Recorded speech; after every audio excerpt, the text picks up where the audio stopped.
Bonjour tout le monde, bon matin. Aujourd'hui, j'ai choisi de sortir de ma zone de confort.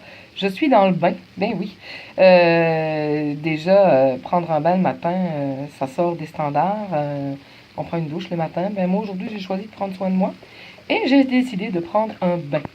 Alors, comme je voulais quand même vous faire une capsule vite, vite ce matin, je me suis dit, ben, je sais qu'il y a déjà, il y a déjà quelqu'un qui l'a fait.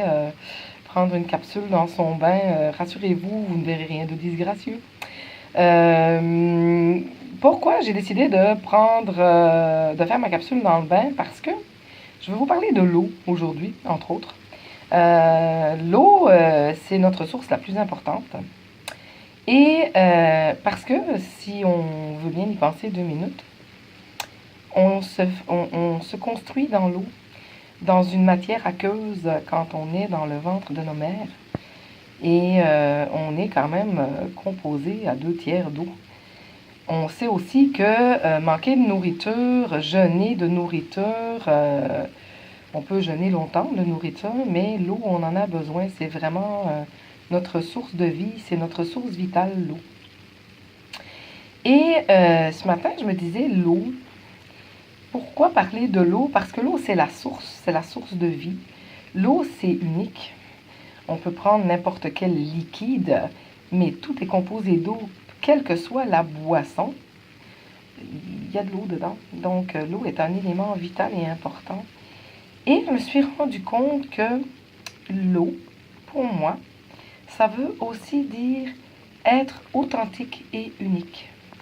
Et ça me rappelle que être authentique et unique, nous sommes tous des êtres authentiques et uniques. On a beau parler de génétique, c'est sûr qu'on a des traits de nos parents, de nos ancêtres. Il y a une mémoire génétique aussi.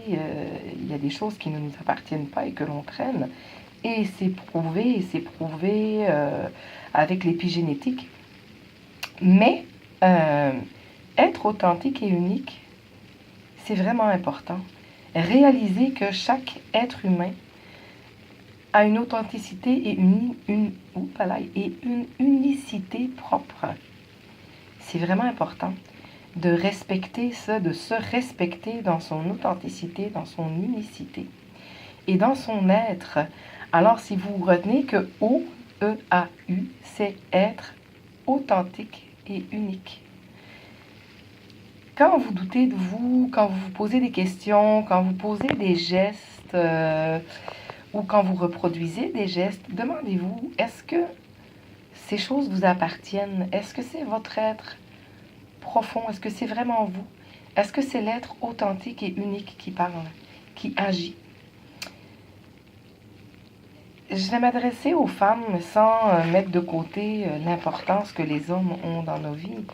Je ne suis pas une féministe, je ne l'ai jamais été et je ne le serai jamais. Je suis féminine, je suis une femme et je travaille sur le féminin sacré, sur l'authenticité, sur le pouvoir divin, sur la divinité que chaque femme possède et a à l'intérieur et que chaque homme possède aussi. Nous avons une part de divinité féminine et masculine à l'intérieur de nous. Notre rôle à nous les femmes est vraiment de mettre de l'avant et de mettre en valeur ce féminin sacré, cette divinité. Parce que, qu'on le veuille ou pas, les femmes sont des créatrices.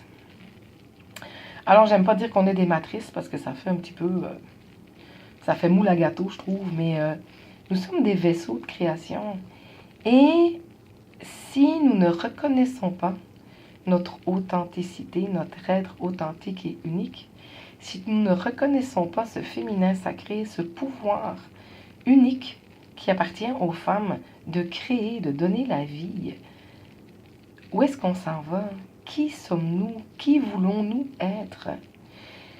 Si vous remarquez, ça fait des siècles que l'humain essaie de copier, d'usurper même le pouvoir créateur qui appartient aux femmes. Et le clonage qu'on essaye tant de faire, ou l'in vitro, et je ne suis pas du tout contre l'in vitro, ça permet à de nombreuses femmes de pouvoir donner la vie, mais il faut se rappeler que in vitro, il faut quand même réimplanter l'embryon dans le corps de la femme, dans sa matrice, dans son vaisseau créateur. Pour l'heure, on n'a pas encore trouvé de moyen de remplacer, d'usurper ce pouvoir créateur qu'est le pouvoir féminin. On peut manipuler des cellules, mais le vaisseau qui prend soin, qui crée, qui va donner un nouvel être, ça reste quand même la femme.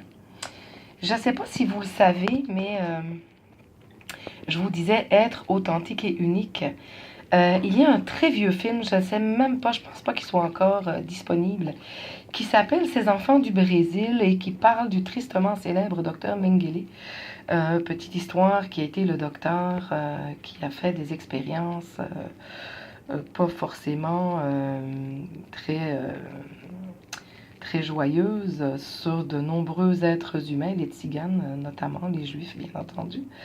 Mais malgré tout, à qui on doit, il faut se le dire, les prémices des prothèses. Tout ce qu'on connaît comme prothèse aujourd'hui, c'est malheureusement et tristement un peu grâce aux expériences du docteur Mengele. Mais ce dont je veux vous parler, c'est ce fameux film, Ces enfants du Brésil, où on voit ce docteur Mengele qui a cloné 7 fois Hitler, non moins tristement célèbre, parce qu'il veut évidemment retrouver ce fameux Troisième Reich, cette fameuse race aryenne. Et donc, dans le film, il a cloné Adolf Hitler et il a réparti ses 7 enfants dans 7 familles différentes.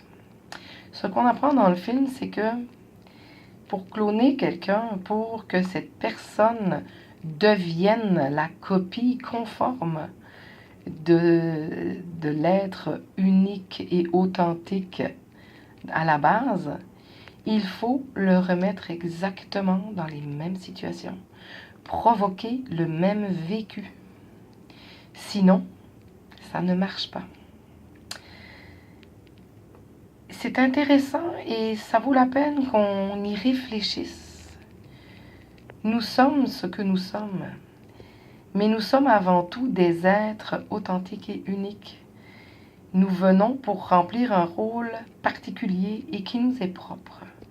Notre vécu, notre passé, nos défis font de nous qui nous sommes. Mais c'est ce que nous faisons de ces expériences-là qui va faire que l'on va avancer ou que l'on va reculer ou qu'on va faire du surplace. Quand mes enfants étaient petits, ils tripaient comme tous les enfants sur les Pokémon. Et moi, les Pokémon, j'étais pas capable, j'étais plus capable. Et un jour, mes enfants avaient loué le film de Pokémon.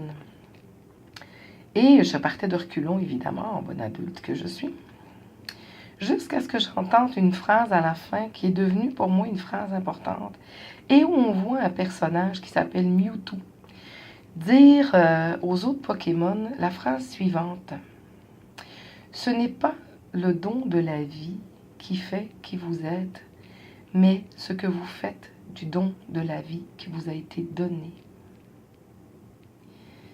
Cette phrase-là m'a marquée. Elle sort d'un dessin animé et elle a eu un effet sur moi assez intense, je vous dirais. Parce qu'à partir de ce moment-là, j'ai commencé à croire que je pouvais aller de l'avant. Je pouvais redevenir un être authentique et unique. Et ça a été le début d'un long chemin, pas toujours facile, mais qui m'a permis aujourd'hui de faire ces capsules, d'avoir le courage et l'audace de faire une capsule dans mon bain, en me disant que c'est le message que j'ai envie de vous passer qui est important et pas l'endroit où je me trouve. Je voulais le passer là, parce qu'après, dans ma journée, j'aurais pas eu le temps. Mais si vous pouvez retenir de cette capsule que, vous êtes un être authentique et unique, et que ce n'est pas le don de la vie qui fait de vous qui vous êtes, mais ce que vous faites du don qu'on vous a donné. Alors, je vous souhaite une merveilleuse journée. Je vous souhaite aussi de faire fi des standards du style « on prend un bain le soir et pas le matin ».